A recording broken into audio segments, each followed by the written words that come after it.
Subscribe करा आमचं channel MPSC Eklavya आणि लेटेस्ट नोटिफिकेशनसाठी बेल आयकॉन प्रेस करा.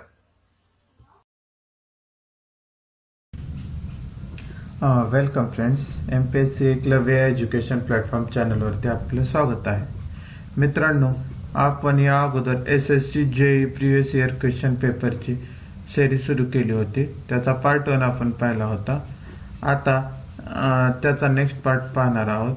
यामध्ये आपण SSC JE 2017 मध्ये आलेले क्वेश्चन्स पाहणार आहोत. चला तर मग मित्रांनो सुरू करूया आजचा व्हिडिओ. आता पहिला प्रश्न आहे, which of the following is the type of completely constrained motion? Shaft with collars in the circular hole, shaft in the footstep bearing, square bar in the square hole. Both shafts with collars in the circular hole and shafts in the footstep bearing. या प्रश्नाचं उत्तर देण्यासाठी आपल्याला माहित असलं पाहिजे की कोणत्या प्रकारचे कन्स्ट्रेन्ड मोशन आहेत. तर ते 3 प्रकारचे आहेत: completely constrained motion, successfully constrained motion आणि इनकम्प्लिटली कन्स्ट्रेन्ड मोशन. आता कम्प्लिटली कन्स्ट्रेन्ड मोशन म्हणजे काय? तर जे मोशन आहे आपल्या त्या लिंकची ती एका डेफिनेट डायरेक्शन मध्येच होते, इररिस्पेक्टिव्ह ऑफ अप्लाइड फोर्सेस. आता फॉर एक्झाम्पल कन्सिडर करा की square bar in a square hole.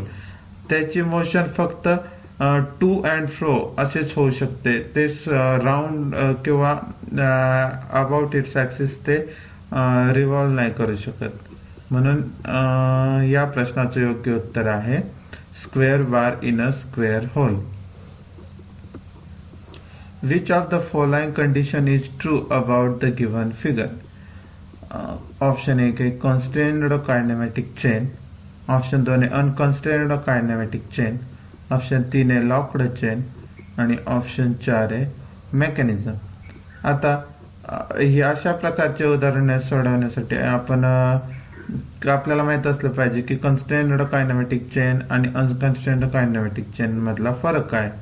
तर ते बघूयात आपण. आता या उदाहरणामध्ये लिंक नंबर ऑफ लिंक 5 आहेत, जॉईंट 5 आहेत आणि नंबर ऑफ पेअर सुद्धा 5 आहेत. तर आपल्याला 2 इक्वेशन माहित आहेत, L is equal to 2p-4 आणि J is equal to 3/2L-2. जर हे 2 इक्वेशन जर सॅटिस्फाय झाले तर ती कन्स्ट्रेन्ड चेन असं म्हणू शकतो आपण, नाहीतर ती अनकन्स्ट्रेन्ड चेन ठरते. तर आपण जर ह्या 2 इक्वेशन मध्ये वरती दिलेल्या व्हॅल्यू पुट केल्या तर LHS is not equal to RHS आहे. तसं बरं आपण स्क्रीनवरती बघू शकताय. त्याच्यामुळे हे जे दाखवलेलं आहे फिगर मध्ये तर ते अनकन्स्ट्रेन्ड कायनेमॅटिक चेन आहे. मित्रांनो, what is the degree of freedom of the mechanism shown in the figure? 0, 1, 2, 3. आता डिग्री ऑफ फ्रीडम काढण्यासाठी आपल्याला कुचबॅग्स इक्वेशन आपल्याला माहिती असलं पाहिजे. तर हे पाहून घेऊया आपण. इथं डिग्री ऑफ फ्रीडम काढण्यासाठी 3 × L-1 - 2J - H. पण इथं J म्हणजे काय तर नंबर ऑफ लोअर पेअर्स आणि H म्हणजे नंबर ऑफ हायर पेअर्स. त्याचप्रमाणे इथं आपण कन्सिडर केलेलं आहे. आता ह्याच्यात आपण जर कन्सिडर केलं तर लिंक नंबर ऑफ लिंक्स ह्या 5 आहेत. 1 टर्नरी लिंक 1 आहे, 2, 3, 4 आणि 5. आणि लोअर पेअर्स किती आहेत तर 6. म्हणजे जे टर्निंग पेअर्स आहेत तेच लोअर पेअर्स आहेत, ते इक्वल टू 6 आहेत आणि हायर पेअर्स इथं 0 आहेत. मग ह्या जर व्हॅल्यू आपण वरच्या इक्वेशन मध्ये टाकल्या तर डिग्री ऑफ फ्रीडम ही आपली 0 येते. A quaternary joint in a kinematic chain is equivalent to 2 binary joint, 4 binary joint, 1 binary joint, 3 binary joint. आता क्वार्टर्नरी जॉईंट हे 3 बायनरी जॉईंटच्या इक्वल असतात आणि 1 ternary joint is equal to 2 binary joints. म्हणजे या प्रश्नाचं योग्य उत्तर आहे ऑप्शन नंबर 4.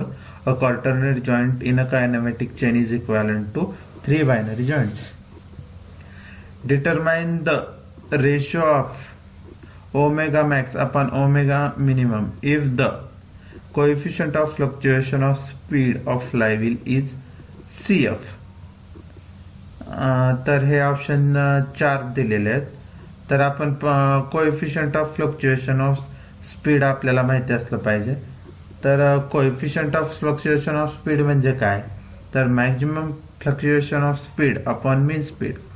आता मॅक्झिमम फ्लक्च्युएशन ऑफ स्पीड म्हणजे omega max minus omega minimum, आणि मीन स्पीड म्हणजे काय, तर omega max plus omega minimum divided by 2. तर ह्या सगळ्या व्हॅल्यू दिलेल्या त्यावरच्या कोएफिशियंट ऑफ फ्लक्च्युएशन ऑफ स्पीडच्या इक्वेशन मध्ये टाकल्या तर ऑप्शन नंबर 4 भेटतो आपल्याला. Omega max upon omega minimum is equal to 2 plus CF divided by 2 minus CF पाहून घेऊ शकतो आपण. ऑप्शन नंबर 4 मध्ये दाखवलेले omega max divided by omega minimum is equal to 2 plus CF divided by 2 minus CF. Oldham's coupling is the inversion of 4-bar link chain option 2, double slider crank chain option 3, single slider crank mechanism option 4, none of these. आता ओल्डहॅम्स coupling ह्याच्यामध्ये 2 स्लायडर्स असतात हे आपल्याला माहितीच आहे. त्याच्यामुळे ह्या प्रश्नाचं योग्य उत्तर आहे Oldham's coupling is the inversion of double slider crank chain.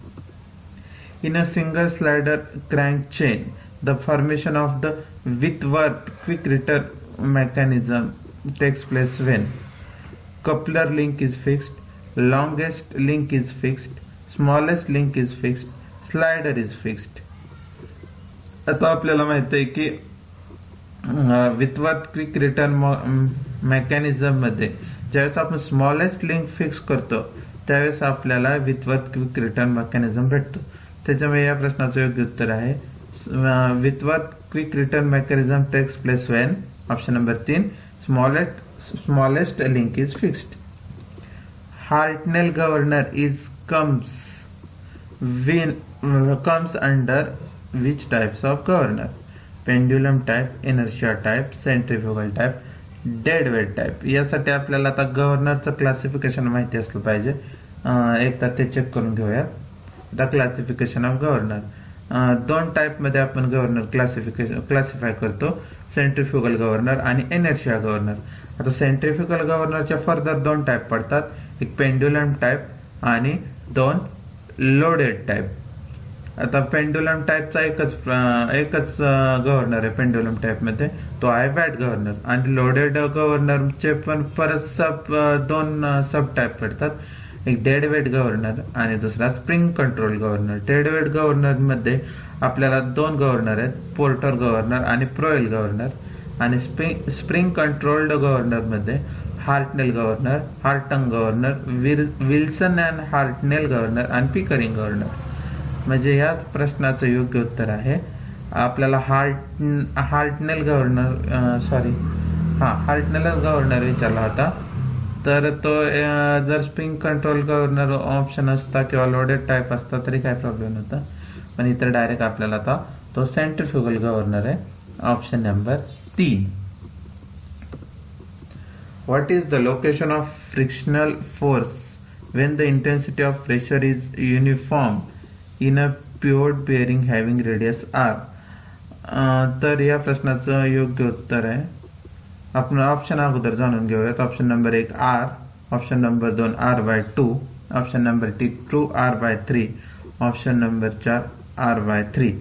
तर या प्रश्नाचं योग्य उत्तर आहे option number 3 2 r/3. Next question आहे what is the total number of inversion possible in a slider crank mechanism? तर जेवढ्या नंबरच्या लिंक असतील तेवढेच नंबरचे आपल्याला इन्व्हर्जन पॉसिबल होतात ते माहिती आहे आपल्याला. तर याचे ऑप्शन बघून घेऊयात. Option number 1 5, option number 2 6, option number 3 4, option number 4 3. तर सिंगल स्लायडर क्रँक मेकॅनिझम मध्ये आपल्या लिंक 4 असतात, त्याच्यामुळे इन्व्हर्जन सुद्धा आपल्याला 4 भेटतील. इन्व्हर्जन म्हणजे काय, तर दिलेल्या कायनेमॅटिक चेन मध्ये कुठलीही एक लिंक जर आपण फिक्स केली तर त्याला आपण इन्व्हर्जन असं म्हणतो. A solid disc type flywheel has a diameter d, capital D. What is the radius of gyration of solid disk type? तर याचा ऑप्शन आहे option number 1 D, option number 2 d/2, option number 3 d/2√2, option number 4 2/d. तर ह्याचं योग्य उत्तर आपण check करूयात. आता रेडियस ऑफ गायरेशन म्हणजे काय, I is equal to mk² आहे. तर के जर आपल्याला फाइंड आउट करायचं असेल तर के इज इक्वल टू √I/m. तर m काय आहे इथं, तर मास आहे. आणि आपल्याला मास मोमेंट ऑफ एनर्शिया कसं काढायचं, तर I is equal to mr²/2. पण r म्हणजे काय, तर आपला d/2 आहे. आणि ते जर ते इक्वेशन मध्ये टाकलं तर I is equal to md²/8. आणि हे जे मास मोमेंट ऑफ एनर्शियाची व्हॅल्यू आली तर ते आपण वरील इक्वेशन मध्ये टाकू शकतो रेडियस ऑफ गायरेशनच्या. मग k is equal to √md²/8m. m ला m कॅन्सल झाला, मग k is equal to d/2√2. तर हे आहे ऑप्शन नंबर 3 मध्ये.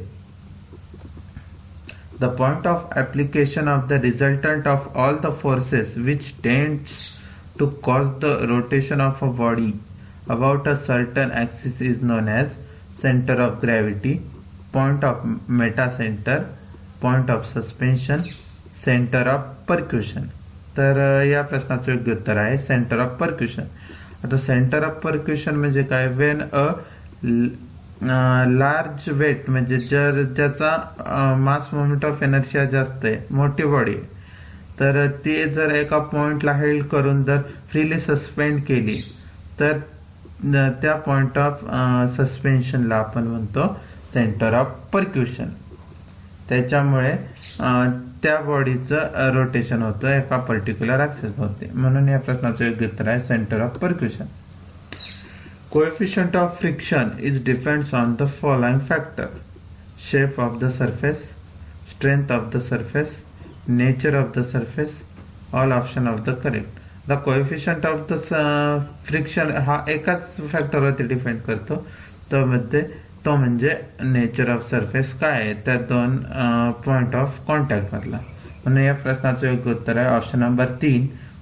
Coefficient of friction depends upon nature of the surface. Angle between the normal reaction and resultant of the normal reaction and the limiting friction is known as the angle of repose, angle of friction, angle of contact, none of these. आता या प्रश्नाचं उत्तर पाहण्यासाठी आपण एक diagram पाहूयात. आता हे डायग्राम बघूयात. तर आता नॉर्मल रिएक्शन एक दाखवलेली आहे Rn ने आणि resultant of the normal reaction he R ने दाखवलेली आहे. तर ह्या दोन्ही मधला जो अँगल आहे फाय त्याला आपण म्हणतो लिमिटिंग अँगल ऑफ फ्रिक्शन किंवा अँगल ऑफ फ्रिक्शन. म्हणून या प्रश्नाचं योग्य उत्तर आहे angle between the normal reaction and resultant of the normal reaction and the angle of and the limiting friction is known as option number 2 angle of friction. The value of Poisson's ratio is depends upon material of the test specimen, magnitude of the load, option number 3 cross section, option 4 none of these. तर या प्रश्नाचं योग्य उत्तर आहे option number 1 material of the test specimen. Equivalent length of the column when one end is fixed and other end is pinned is L/√2 L/2 तर आता बघून घेऊयात equivalent length of the column काय असले पाहिजे. आता equivalent length of the column when both ends hinged ही L is equal to L. When both ends fixed असेल त्यावेळेस L is equal to L/2. One end is fixed and other end is hinged ज्यावेळेस असेल तर equivalent length असेल LE is equal to L/√2. आणि when one end fixed and other end is free असं ज्यावेळेस असेल तर इक्विव्हॅलंट लेंथ असेल LE is equal to 2L. म्हणून या प्रश्नाचं योग्य उत्तर आहे option number 2 L/√2. Poisson's ratio is defined as the ratio of option A है longitudinal strain to lateral strain, original length to final length, lateral strain to the longitudinal strain, none of these. तर या पॉइझन्स ratio आपल्याला माहितीच आहे. Poisson's ratio is equal to lateral strain to the longitudinal strain, जे की option number 3 मध्ये दिलेले आहे. What is the ratio of Euler's buckling load of the column having both ends fixed? आणि सेकंड आहे one end fixed and other end pinned. तर त्याचा option आहे 4:1, 16:1, 1:4, 2:1. तर पाहून घेऊया त्याचं योग्य उत्तर काय आहे. आता युलर्स बकलिंग लोड ज्यावेळेस बोथ एंड्स फिक्स्ड असतील त्यावेळेस आपली इक्विव्हॅलंट लेंथ आपण मागाशीच पाहिलेली आहे LE is equal to L/2 आणि one end fixed and other end is pinned असल्यावरती आपल्याला माहितीच आहे इक्विव्हॅलंट लेंथ आहे LE is equal to L/√2. तर मग युलर्स बकलिंग लोड सिग्मा काय असेल तर पाय त्याचं आपल्याला इक्वेशन माहित आहे π² EI/LE². ही LE वरचे जे आपल्याला आलेले आहेत कंडिशन मधून इक्विव्हॅलंट लेंथ ती जर आपण ह्याच्यात पुटअप केली व्हॅल्यू युलर्स बकलिंग लोडच्या इक्वेशन मध्ये तर बोथ एंड्स फिक्स्ड साठी आपल्याला युलर्स बकलिंग लोड येतो 4π² EI/LE² आणि one end fixed and other end is pinned ह्याच्यासाठी बकलिंग लोड येतो 2π² EI/L². जर त्या दोघांचा आपण रेशो घेतला तर तो येतो 2:1. म्हणून या प्रश्नाचं योग्य उत्तर आहे ऑप्शन नंबर 4 2:1. मित्रांनो, जर तुम्हाला हा व्हिडिओ आवडला असेल तर लाईक, शेअर आणि कमेंट करा. तसेच MPSC एकलव्य या चॅनलला नक्की सबस्क्राईब करा. धन्यवाद.